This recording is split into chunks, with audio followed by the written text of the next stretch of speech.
উপাত্তর আয়তলেখ অঙ্কন। দেখো আয়তলেখ অঙ্কন করতে হলে অবশ্যই গ্রাফ পেপার দরকার। গ্রাফ পেপার অবশ্যই স্কুল বা বুট কর্তৃপক্ষ দিয়ে দিবে, এটা নেওয়া যাওয়ার দরকার নেই। গ্রাফ পেপার দেখো শ্রেণী ব্যবধান আর গণসংখ্যা দেওয়া আছে। গ্রাফ পেপার বা আয়তলেখা অঙ্কন করতে হলে অবশ্যই অবিচ্ছিন্ন শ্রেণীসীমা দরকার। দেখো শ্রেণীসীমা দেওয়া আছে ওটা, আর আমাদের অবিচ্ছিন্ন শ্রেণীসীমা নির্ণয় করতে হবে। দেখো এখানে আছে 46 আর হচ্ছে 50।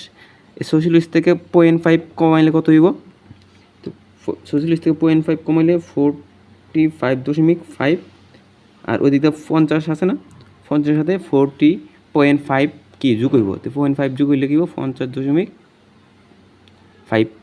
সেম এখানে সেম 51 কী করতে হইব? যদি 0.5 কমাও তাহলে কী হইব? 50.5, আর এখানে এটার সাথে কী হইব? বাড়াইতে হইব 55.5। সেম যে মানটা লিখে বলবে এখানে, জাস্ট মানে সাইটের সাথে 0.5 বাড়াইবা, 0.5 বাড়াই দিলাম। সেম এই মানটা এখানে লিখে দিলাম 65 সাথে 0.5 যোগ করে দিলাম। সেম এই মানটা লিখে দিলাম, মানে 66 থেকে 0.5 কম দিলে কি 65.5, আর 5 ওদিকে 17 সাথে 0.5 বাড়াইলাম। দেখো আমরা পেয়ে গেলাম কি? অবিচ্ছিন্ন শ্রেণীসীমা। অবিচ্ছিন্ন শ্রেণীসীমা পাওয়ার পরে আমরা গ্রাফ দরকার, যেহেতু আয়তলেখ অঙ্কন করবো। গ্রাফ আনলাম। গ্রাফের হয়েছে কি, এই আমরা দাগ টেনে নিলাম, বড় টেনে নিলাম, ওটা হচ্ছে কি মূল বিন্দু 0, আর এই হচ্ছে এক্স আর এই হচ্ছে ওয়াই। ঠিক আছে, তাহলে দেখো আর হচ্ছে ওয়াই বরাবর অবিচ্ছিন্ন শ্রেণীসীমা।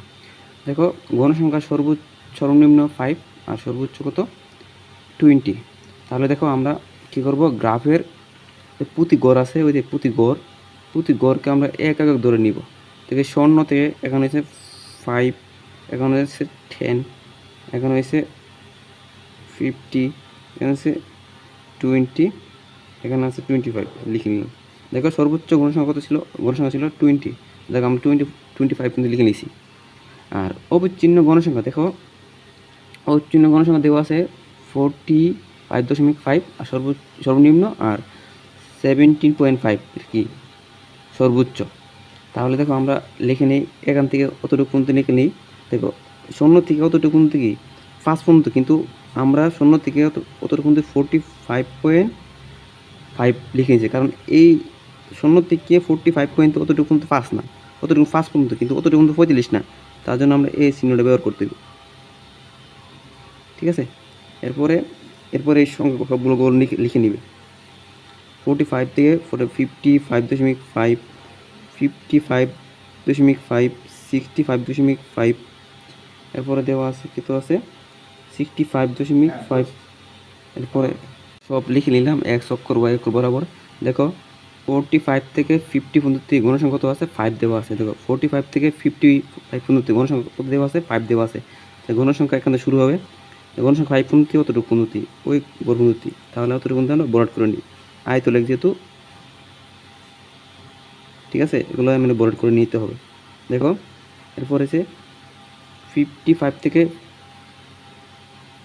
55.5 থেকে গণসংখ্যা দেওয়া আছে কত? 10।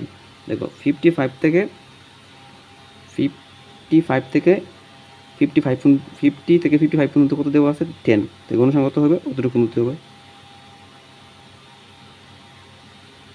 অতটুকু পর্যন্ত হবে। এই যে গোল, এগুলো বড় হবে। ঠিক আছে, দেখো 55 থেকে 65 পর্যন্ত কত আছে? 20। 55 থেকে 60 পর্যন্ত কত আছে? 20। তাহলে এখানে ওই পর্যন্ত 20। ঠিক আছে, পর্যন্ত কি 20 কত বড় করে নিব। ঠিক আছে, এরপরে দেওয়া আছে কি 60 থেকে 65 পর্যন্ত কত? 15, মানে 15 গণসংখ্যা ওইখানে পর্যন্ত।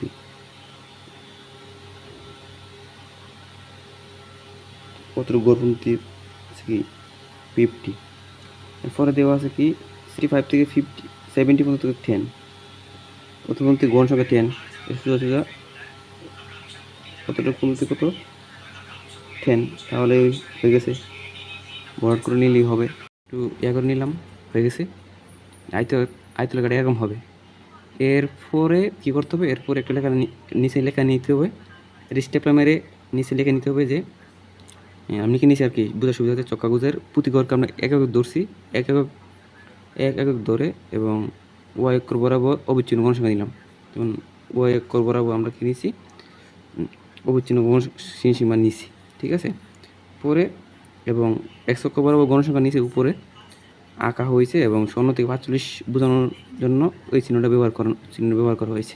শেষ, এটা লিখলেই আলহামদুলিল্লাহ হয়ে যাবে।